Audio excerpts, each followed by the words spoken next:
ဒီကနေ့ဧပြီလ10ရက်နေ့မှာကြာရောက်တဲ့အာရခတက်တော် EET ထောက်ချင်း16နှစ်မြောက်နေ့ကိုအဖွဲ့အစည်းတွေကဂုဏ်ပြုတုံဝန်လော်ရီပြပို့ခဲ့ကြပါတယ်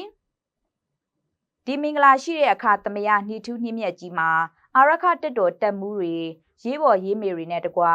ရခိုင်ပြည်သူများအားလုံးကျန်းမာရှင်လန်းပြီးတော်လန်ရေးတတိနဲ့အာရခအိမ်မက်ကိုအမြန်ဆုံးအလုံးစုံအကောင့်ထေဖော်နိုင်ပါစေကြောင်းဆန္ဒပြုလိုက်တယ်လို့အာရခတက်တော်နှစ်ပတ်လီအထိမ်းအမှတ်တွေကိုပြပို့တဲ့ညီနောင်မဟာမိတ်အဖွဲ့ဝင် MNDAA နဲ့ TNL တို့ရဲ့ဂုဏ်ပြုတုံဝလော်မှာဖော်ပြထားပါတယ်။အာရခတို့ရဲ့နိုင်ငံရေးရည်မှန်းချက်ဟာ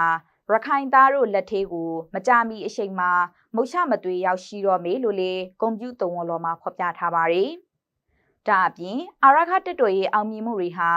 အာရခဒေတာအတွင်းကပြည်သူပြည်သားတွေအတွက်သာမက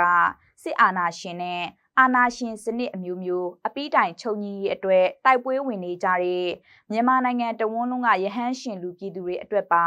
ကြီးမားတဲ့စိတ်ခွန်အားတွေဖြစ်ပေါ်စေပြီးအခြေအနေကောင်းတွေကိုပါတစ်ဆက်တစ်ဆက်တည်းဖန်တီးပေးနေတယ်လို့လေပြည်သူ့ကာကွယ်ရေးတပ်မတော်မန္တလေးရဲ့ဂုဏ်ပြုတုံဝလော်မှာဖော်ပြထားပါတယ်။ရခိုင်လူမျိုးတွေရဲ့ကိုယ်ပိုင်ပြဋ္ဌာန်းခွင့်အတွက်အာရခအိမ်မက်ကိုအကောင့်ထေဖော်ဖို့အာရခတက်တော်အေးဖွဲ့စည်းတည်ထောင်လာခဲ့တာဟာ